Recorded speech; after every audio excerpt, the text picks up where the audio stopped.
A paz do Senhor, meus irmãos, minhas irmãs, sejam muito bem-vindos ao nosso canal. É tempo de ensinar EBD, um canal exclusivo para os amantes da escola bíblica dominical. Você aí do outro lado já me conhece, eu sou Adriano Recobelo, sou presbítero da Assembleia de Deus aqui da cidade Franca, no interior de São Paulo. Também sou professor da Escola Bíblica Dominical. Ministro aulas também no CAPED, que é o Centro de Aperfeiçoamento Pedagógico da Escola Dominical. E hoje iremos estudar a lição de número 10. Ela tem como título A Promessa da Proteção Divina. Antes de nós iniciarmos o nosso vídeo, esse tema maravilhoso que fala sobre a proteção de Deus, gostaria de deixar 3 recados importantíssimos. Primeiro, deixe aquele like do céu, aquele like abençoado que tem feito o nosso canal aí ter um engajamento. Também gostaria de pedir para vocês que deixem também o seu comentário, isso é muito importante para que eu possa deixar aí uma mensagem de edificação, de consolação, deixar um coraçãozinho aí para você. Também não deixe de compartilhar os nossos vídeos, isso é muito importante para o engajamento e também para a notoriedade do nosso canal no YouTube, tá bom? E fazendo assim, você vai nos ajudar muito e não custa nada, não precisa de pagar nada, é só compartilhar, é só comentar, é só deixar o seu like, tá bom? Outro sim, gostaria de deixar a informação de que, para quem chegou, é novo no nosso canal, talvez não saiba, o nosso canal é Tempo de Ensinar EBD, ele tem 3 revistas que são semanalmente ministradas. Primeiro, a revista dos adultos, ministrada por mim, Adriano Recobelo. A segunda revista seria a revista dos jovens, que também é ministrada por mim. E a terceira revista é a revista dos adolescentes, que é ministrada pela minha esposa, psicóloga Daniele Recobelo. Então, nós temos um canal aí bem recheado com conteúdos, tá? Vamos lá para nossa lição. Dado o recado, peço a sua ajuda, o seu compartilhamento, nos ajude aí também em oração, tá bom? Texto áureo. Nosso texto áureo vai dizer o seguinte: porque aos seus anjos dará ordem a teu respeito. A ordem é dada àqueles que servem a Deus. Para qual propósito, para qual finalidade esses anjos são enviados? Para te guardarem. Em que momento? Um momento específico? Não. Em todos os teus caminhos. O anjo não falha, o anjo não perde o caminho, ele tem um objetivo, ele tem uma missão durante toda a sua vida. A ordem vem de Deus e Deus dá essa ordem a eles. A verdade prática, Deus promete a sua divina proteção a todos os que são fiéis craseado, né, a sua palavra. Então Deus promete, Deus ele promete a proteção a todos, sem exceção, grandes, pequenos, brancos, negros, pardos. A ideia é que esses sejam fiéis, e aos fiéis Deus tem uma promessa. A leitura bíblica em classe, gostaria de um pouquinho de atenção de você, porque nós iremos tratar dois capítulos, correto? Efésios capítulo 6 e Salmos capítulo de número 91. Então eu tenho 2 análises. Efésios capítulo 6 será abordado em toda a unidade 1 da revista. O Salmo 91 será tratado em toda a unidade 2. Então, vamos começar por Efésios e nós vamos deixar Salmo de lado. Na hora que nós entrarmos no tópico 2, nós voltamos aqui para a leitura bíblica em classe. Senão eu vou fazer 2 releituras, sendo que vai ser tratado uma em cada unidade, tá bom? Então, Efésios capítulo 6 vai ser analisado do versículo 10 ao versículo 17. Depois nós vamos voltar aqui no texto e olha que interessante. Efésios capítulo 6, do 1 ao 4, nós temos aí a menção de Paulo concernente aos ensinamentos para pais e filhos. Do versículo 5 até o versículo 9, Paulo está falando sobre o tema para senhores e escravos. Então são dois temas trabalhados até então, até o versículo 9, no capítulo 6. Quando entra no versículo 10 ao versículo 20 do capítulo 6, nós temos uma mudança brusca de assunto. É totalmente brusca. Ele muda completamente o viés do ensinamento. Por quê? Porque aqui, do versículo 10 ao 20, ele vai começar a tratar um novo tema que não tem absolutamente contexto com aquilo que foi trabalhado até então. Por quê? Ele vai falar sobre a guerra cristã. Então, houve aqui, a partir do versículo 10, uma repentina mudança no cenário pacífico da comunidade cristã para o campo de batalha. Então, Paulo está falando sobre o relacionamento de pais e filhos, senhores e escravos. Ele trata de forma pacífica o assunto, mas de maneira brusca o tema muda. Então, sai do tema pacífico, do cenário pacífico, para o campo de batalha. E até aqui, Paulo havia falado de questões que eliminam divergências e produzem unidade e paz. Então, Cristo trouxe a paz através da cruz, então esse é o cenário da mensagem. Mas as forças que ameaçam os cristãos a prosseguirem são humanas e sobrenaturais. É aí que ele entra nessa questão do campo de batalha. Então, a força humana não pode combater. O versículo 10 até o 20 começa a tratar esse assunto. Mas os recursos divinos são essenciais para a vitória. Tanto é que o versículo 10 e o versículo 11, você vê a narrativa de Paulo falando, olha, daqui em diante, que é o termo aqui usado no demais, deve-se continuar a se fortalecer no Senhor e na força do seu poder. Tanto é que o versículo 10 e 11 nós temos uma introdução, o versículo 12 ele define quem são realmente os nossos inimigos, ou seja, o inimigo não é o pai, o inimigo não é o filho, o inimigo não é o escravo, o inimigo não é os senhores, o inimigo nos lugares celestiais são os principados, potestades, hostes espirituais da maldade, príncipe das trevas desse século. Esses realmente são os nossos verdadeiros inimigos. As intrigas, contendas, dissensões causadas por atritos, causadas por sentimentos que são reflexo dessa natureza pecaminosa, são facilmente resolvidos. Mas existe uma batalha maior que envolve aí a ajuda do Deus Pai. E assim, ele insere que do versículo 13 ao 17, alguns alicerces que são a armadura, que será tratado aqui, nós vamos falar muito bem sobre isso, e ele coloca os itens que devem ser usados, tá bom? Então nós vamos depois trabalhar aqui. A introdução. Nessa lição nós vamos tratar Efésios capítulo 6, Salmo 91, para estudar justamente essa promessa. Então, nós vamos entender que o maligno, ele faz as suas investidas contra quem? Contra as nossas vidas. Nós já falamos em outras aulas, né, que o diabo ele tem preleção pela Terra, ele tem preleção pelo planeta Terra, é aonde habita os seres humanos criado à imagem e semelhança de Deus. Então o foco dele é destruir, é desfigurar essa imagem e semelhança de Deus.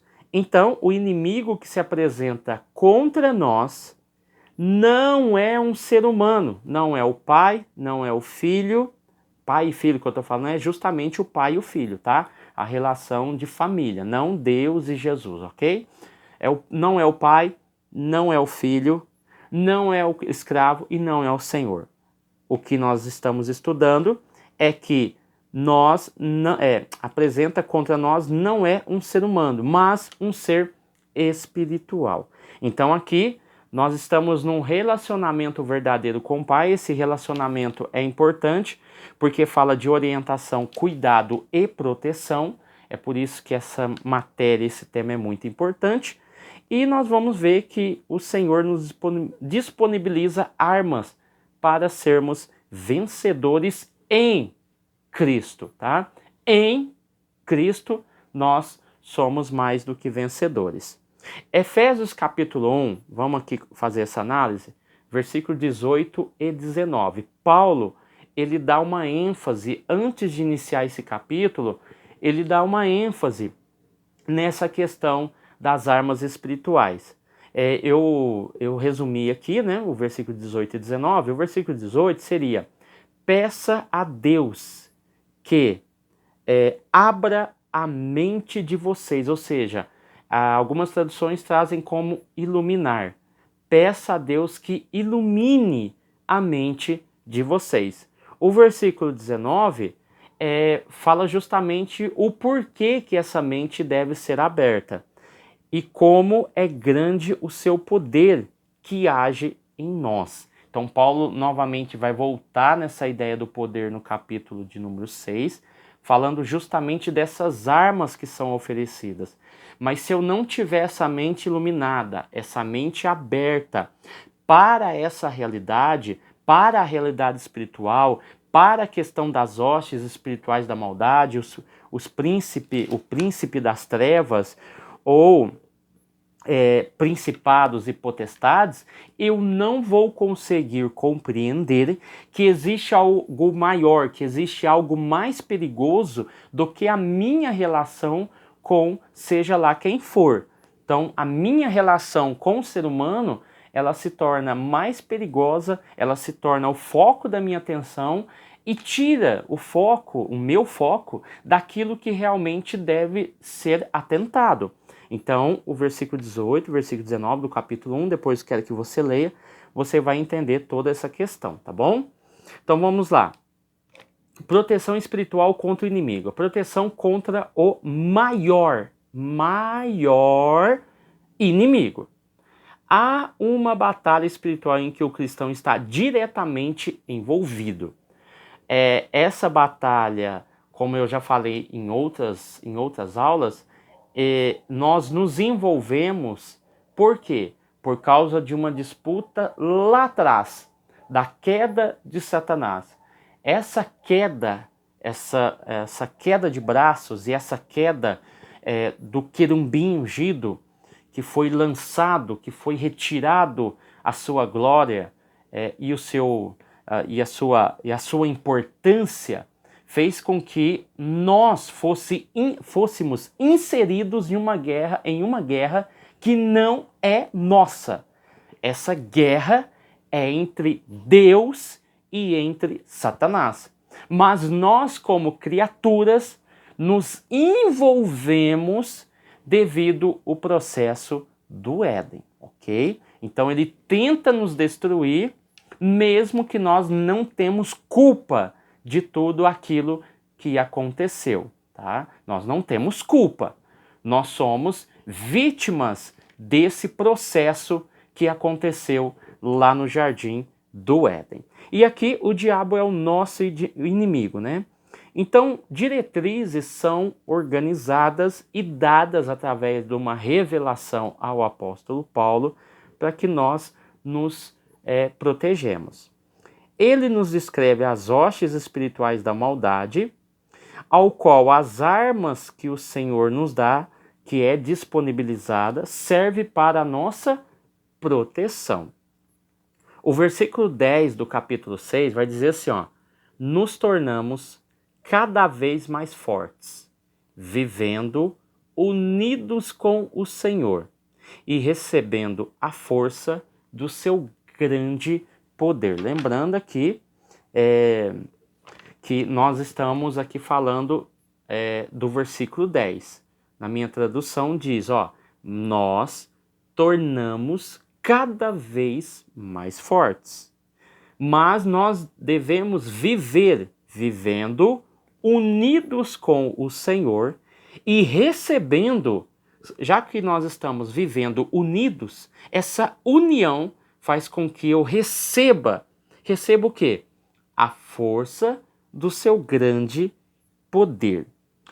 O versículo 16 do capítulo 6 vai dizer o seguinte: e levem sempre a fé como escudo para poderem se proteger de todos os dardos de fogo do maligno. O versículo 18 vai dizer assim, façam tudo isso, ou seja, se equipem, pegue toda a armadura, todos os equipamentos que Cristo disponibiliza. Faça tudo isso orando e pedindo a ajuda dele. Por quê?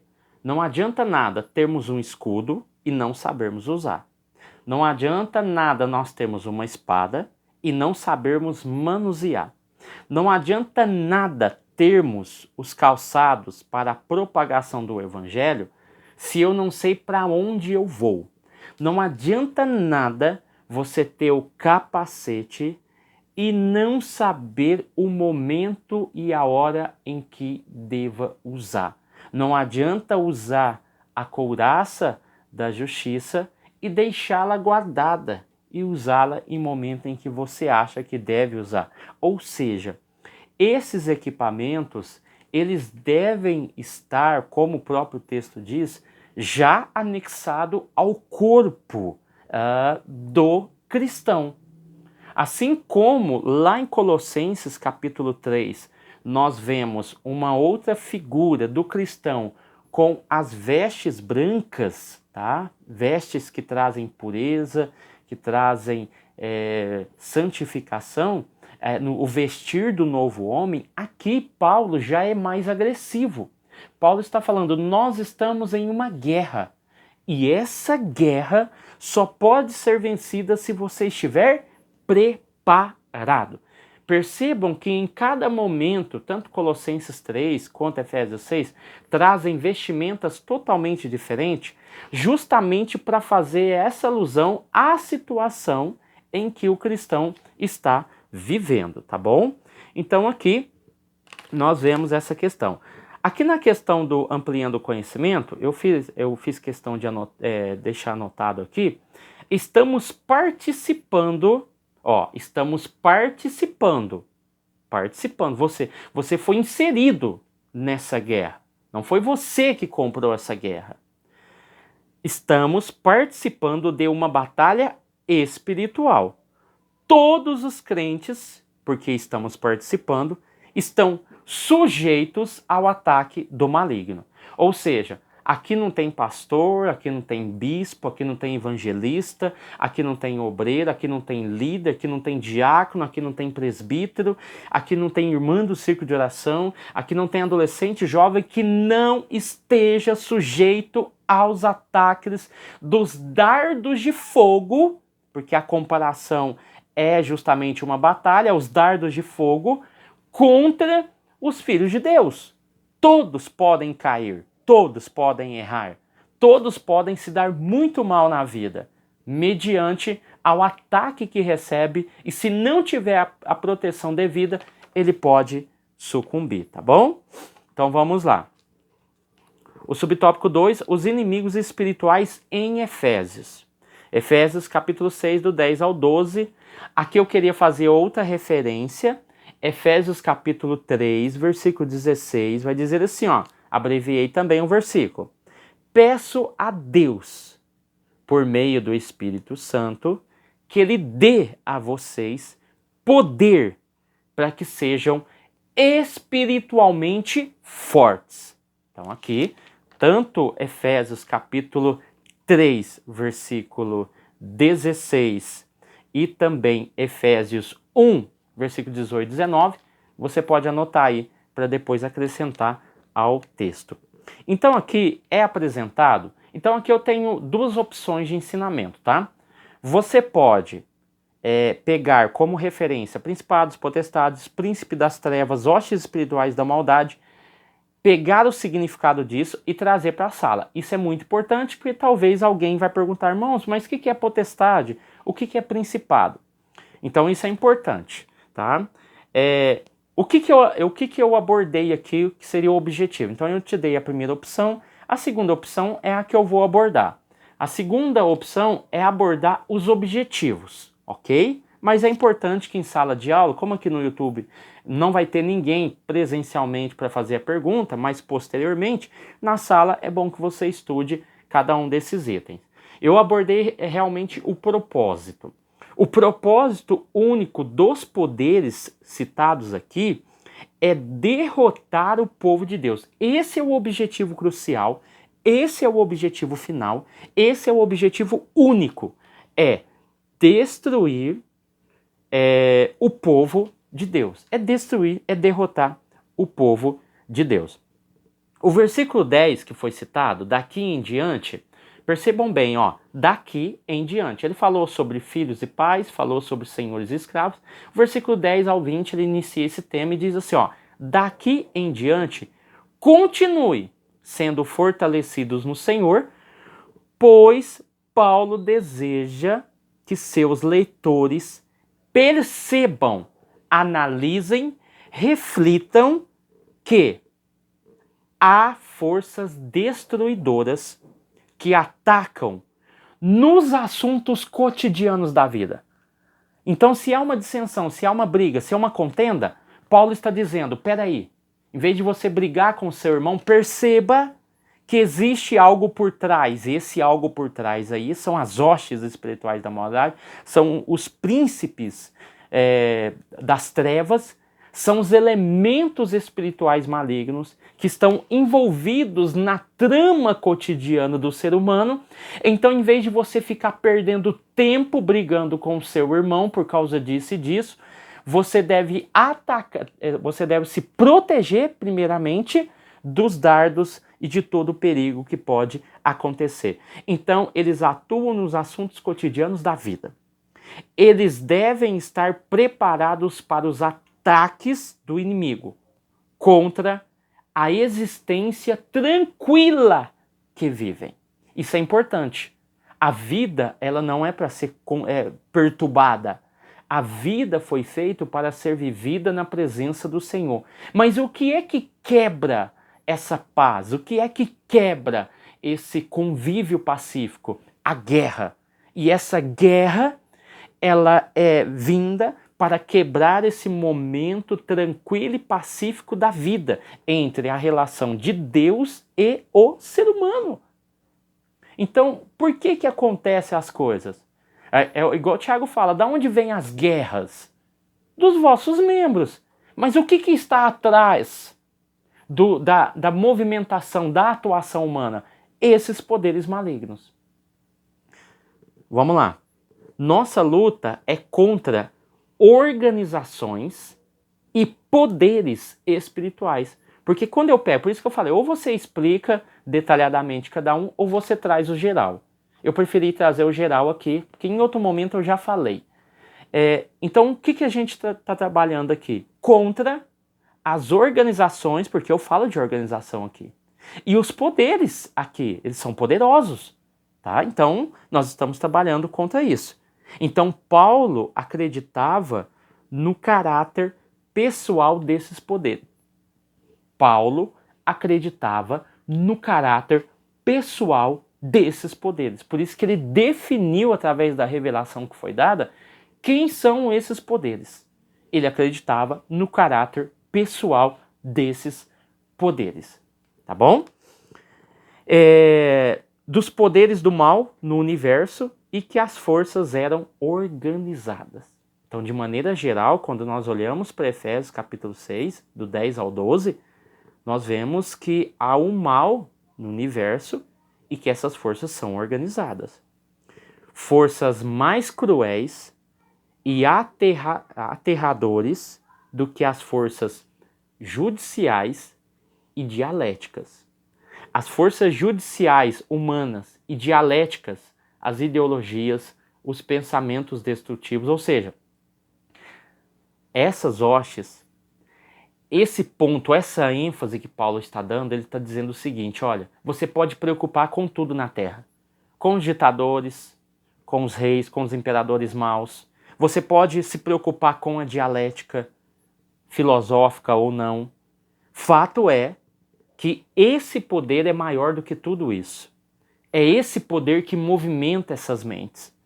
É esse poder que faz da vida a crueldade. Então, Paulo não pensou nos governos ditatoriais e o comunismo antirreligioso da época. O inimigo não é onipotente, não é onipresente, não é onisciente, mas uma coisa é fato, ele é organizado. E aí que vem o perigo desses poderes que Paulo está nos trazendo aqui. Ele não é onipotente, ele não é onisciente, ele não é onipresente, mas é organizado. Subtópico 3, as armas espirituais do crente. Aqui, o autor fala sobre Paulo, né? As armaduras espirituais que são providenciadas, dadas aos filhos de Deus. Efésios capítulo 6, do 14 ao 17. Percebam, irmão, que nessa aula o autor trata um capítulo na unidade 1 e vai tratar o segundo capítulo, o segundo texto, na unidade 2. Tem lições que ele trata todo o contexto da leitura bíblica em classe, seja um texto, 2 ou 3 ou 4, dentro da primeira unidade. Aqui ele fez diferente. Então ele vai apresentar a verdade, que é uma arma poderosa contra a mentira do diabo, a couraça da justiça, a preparação do evangelho da paz, através dos calçados, o escudo da fé, o capacete da salvação e a espada. Ou seja, nessa batalha em que nós encontramos, não podemos lutar com a nossa própria força. Isso deve ser deixado bem claro. Não é a sabedoria, não é a capacidade, não é a inteligência, não é a riqueza, não é a saúde, não é nada disso que vai fazer você ser um vencedor diante dessa batalha. Se não estiver com os equipamentos, a pessoa sofrerá baixa, ok? Então essa armadura que é oferecido é uma proteção contra ferimentos. Então isso é fundamental para uma guerra, ter armaduras, ter proteção. Hoje seria o quê? Um capacete, seria um colete à prova de balas, seria uma caneleira, seria um escudo, seria um cacetete ou um revólver ou uma metralhadora, ou seja, para cada ação existe um equipamento. E aqui nós estamos falando de um mundo grego ao qual essa panoplia, essa panóplia foi oferecida. Então ela é proteção contra os ferimentos, é também uma forma de intimidação, ok? Essa intimidação ela é importante. No caso aqui, no contexto grego, seria uma intimidação psicológica. Então, quando alguém via um soldado romano ou um soldado grego todo armado, isso causava uma intimidação psicológica. Para hoje, e levando para o lado espiritual, é óbvio que não há uma intimidação psicológica, até porque o diabo ele é astuto, né? Então não é que nós não podemos dizer o seguinte, o diabo tem medo de você. É por isso que ele é astuto. É por isso que ele brama como leão ao nosso derredor, buscando o momento certo para nos tragar. Por quê? Há uma certa intimidação para aquele que está preparado, concernente às ações do inimigo. Então, a oração, o jejum, a palavra ministrada, a vida santificada, isso tudo causa uma certa intimidação no nosso inimigo, porque ele vai esperar o momento certo, é aquela brecha, aquele momento que você vacila, porque ele sabe que se ele for enfrentar você naquele momento que você está protegido, que você está preparado, ele vai perder a vitória. Mas ele não desiste, ele vai sempre estar ao nosso derredor. Outra coisa, comparando ao status, né, do soldado, é uma identificação de posição social ou militar. Ou seja, Paulo está dizendo, olha, eu estou mostrando para vocês que vocês precisam de uma proteção. E essa proteção vai identificar que vocês estão preparados para a luta. É uma identificação social, no caso aqui espiritual, e militar. Então, Paulo traz essa figura da identificação militar. Então, aqui, o que nós estamos falando, irmão? Essa armadura aqui, na verdade, é uma panóplia. Panóplia.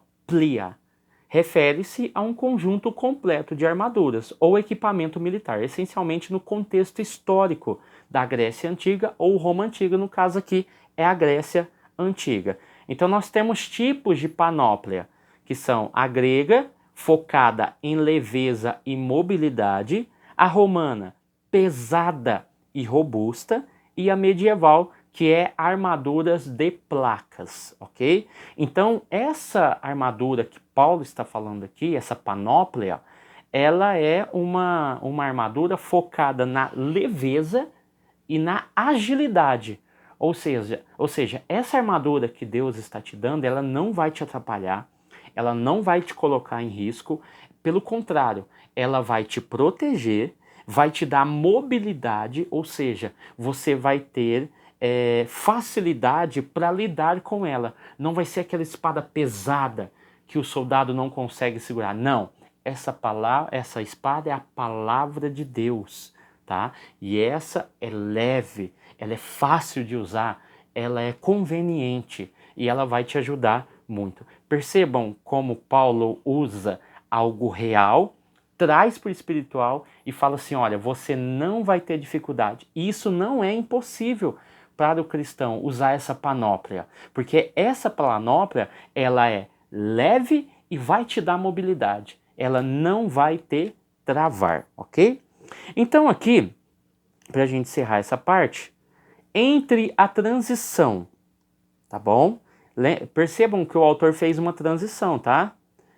Ele citou versículo 10 ao 12 no subtópico 2, e no subtópico 3, ele usou o versículo 14 ao 17. O versículo 13 ele não citou, porque o versículo 13 é uma transição, ok?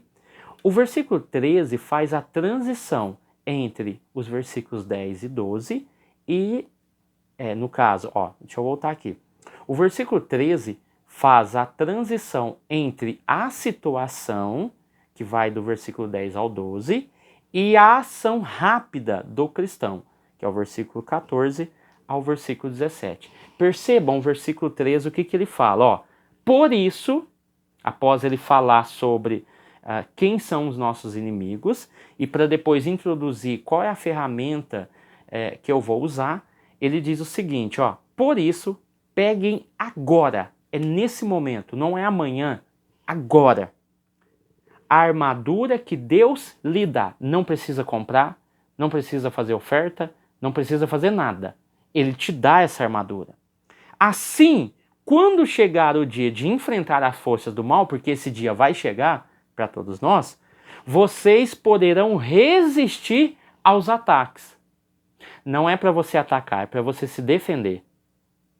Não é para você atacar, é para você se defender, porque você vai esperar o ataque de Satanás.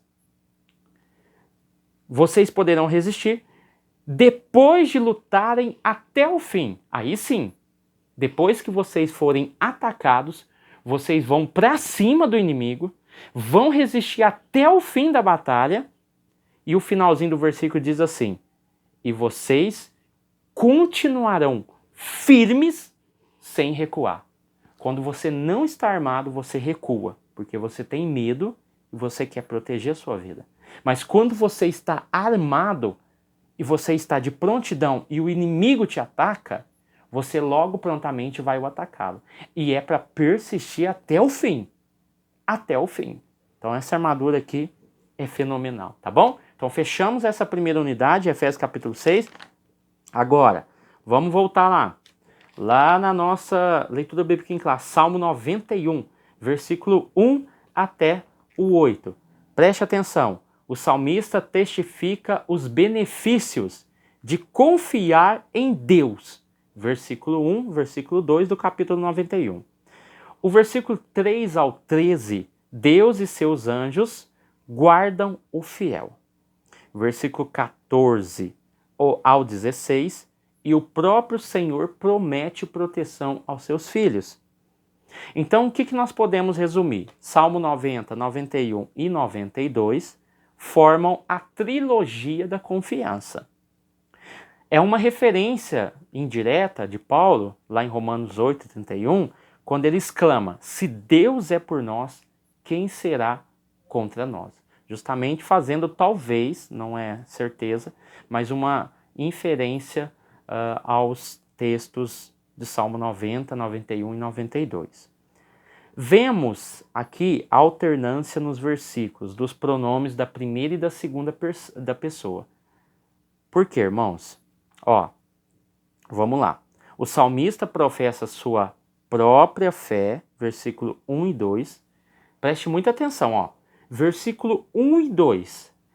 O salmista começa a exclamar: aquele que habita, ele falando na primeira pessoa, aquele que habita.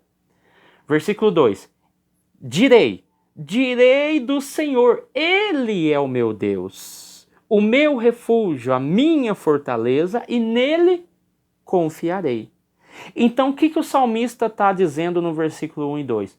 Com base nessa fé, a fé dele, a fé do salmista, ele dirige a palavra de conforto, confiança ao seu povo. Tanto é que ele vai usar a terceira pessoa. Se você analisa do versículo 3 até o versículo 8, ele já está falando na terceira pessoa. E ele te livrará, e ele te cobrirá, não temerá. 1000 cairão ao teu lado, mas tu, terceira pessoa, não será, os teus olhos olharás. Então, ele usa a própria fé dele como base para dirigir uma palavra de conforto ao seu povo. Então, vamos trabalhar aqui, que é fenomenal esse salmo, tá bom? Dá uma pregação lindíssima aqui. A maravilhosa proteção de Deus. A proteção de quem se relaciona com Deus. Ou seja, o autor já define aqui, já no início do subtópico 1, o versículo 1. Aquele, ou seja, quem se propuser a habitar, a morar, ou seja, aquele que se propuser a morar e habitar, e habitar fala de uma morada permanente, aonde? No esconderijo, na sombra. Qual é o resultado? Essa pessoa descansará. Então, nesse relacionamento há uma confiança, ele nos livrará do perigo. Versículo de número 2, né? Por quê? Ele vai dizer ao salmista: ele é o meu Deus, ele é o meu refúgio, ele é a minha fortaleza e nele eu confiarei. Então, o salmista expressa uma confiança muito bela. Então, aqui nós vamos ver essa confiança do salmista, ele quer transmitir para os demais. O subtópico 2 vai falar assim, no versículo 4 do Salmo 91, a primeira vai falar sobre o laço do passarinheiro, que trata de uma referência aos ardis do inimigo. Então aqui no versículo 4, você vai ver que esse laço do passarinheiro, na verdade, fala de uma rede quase invisível do caçador. Por isso que ele pega pássaros, peixes, porque é uma rede quase invisível, que a pessoa cai nela, por não perceber, por não estar preparada, por subestimar a sua capacidade, ou seja lá o que for. A pessoa cai nessa rede quase invisível, versículo 4, né? Então aqui o autor vai falar sobre essa peste perniciosa, nós vamos falar aqui embaixo, que é a proteção contra as enfermidades malignas que ceifam muitas vidas. Preste muita atenção, Salmo 91, versículo de número 5. Você não terá medo do perigo da noite. Olha a proteção. Você não terá medo do perigo da noite. O que é esse perigo da noite, irmãos? Aqui está falando que são os assaltos, nem de assaltos durante o dia, tá? Ou seja, você não terá medo nem do perigo da noite e nem dos assaltos durante o dia. Ou seja, esse aqui é o espanto noturno que seja que voe de dia. Ou seja, o espanto noturno que também voa de dia. Ou seja, nós estamos falando de assaltos, né, de crimes que acontecem durante o dia e durante a noite. Essa é a proteção de Deus que Deus quer que você sinta e aceite. Assaltos, crimes durante o dia e durante a noite. Então são os espantos noturnos que também voam durante o dia. Versículo 6. Você não terá medo da peste que se espalha na escuridão, nem dos males que matam ao meio-dia. Preste muita atenção aqui, irmãos. Nós passamos por uma pandemia. E aqui o autor está nos dizendo, o autor de Salmos, que essa praga que ataca silenciosamente é mortal à noite. Então aqui nós temos claramente a ideia de uma pandemia ou de uma epidemia que muito provavelmente aconteceu na época do salmista. E essa pandemia ou epidemia atacou quem estava do seu lado. Assim como aconteceu o coronavírus, né, e outras que aconteceram lá atrás, o ebola e tantas outras pestes, que a doença do rato, que quase matou a metade da população da Europa, né, na era medieval, são realmente pragas que atacam silenciosamente e são mortais à noite. Tanto é que o versículo de número 7, irmãos, preste atenção. Ainda que 1000 pessoas sejam mortas no seu lado. Aqui não está falando de guerra, irmão. Tem muita gente que pega esse versículo e trata ele como guerra. 1000 cairão ao teu lado, 10.000 à tua direita, mas tu não serás atingido. Aqui está falando de um período de pandemia, de epidemia, que o autor do Salmo, buscando a proteção de Deus, vê que do seu lado 1000 pessoas morreram e 10.000 ao seu redor e ele não sofreu nada. Então a gente dá graças a Deus por tudo aquilo que aconteceu. Infelizmente, muitas pessoas morreram na pandemia. Cristãos morreram.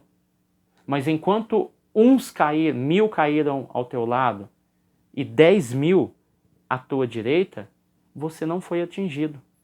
Há um propósito nessa proteção. Essa pessoa que morreu de Covid pode ter certeza, irmãos, que em muitas outras situações Deus protegeu. Deus guardou. Teve testemunho na igreja dessas pessoas. Pode ter certeza disso. Mas houve a permissão, a vontade permissiva de Deus de que acontecesse isso. Não é a vontade de Deus que pandemia acabe com o planeta Terra, mas houve a vontade permissiva. E essa vontade permissiva fez com que se espalhasse por toda a Terra. E assim pessoas morreram. Deus não tem prazer na morte do seu justo. O salmista é claro. Como ele não tem prazer na morte do seu justo, ele não ficou feliz em ver o seu filho morrer. Mas Deus permitiu. Tanto é que muitas pessoas foram curadas, transformadas, foram livradas. Então aqui fala justamente não de uma guerra, mas de uma doença mortal que estava assolando os períodos do salmista. E ele pede a proteção de Deus.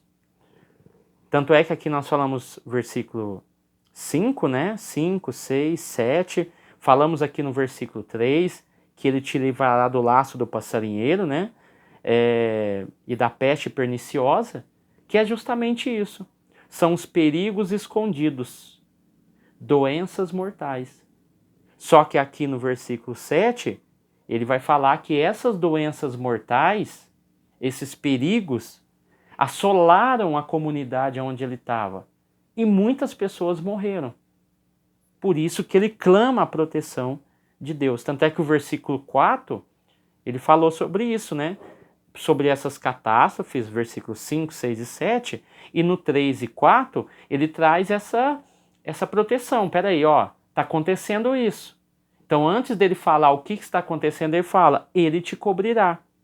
Ele te livrará. Versículo 3, ele te livrará. Versículo 4, ele te cobrirá. Então, ele vai te cobrir com as suas asas. E debaixo dessas asas, você estará seguro.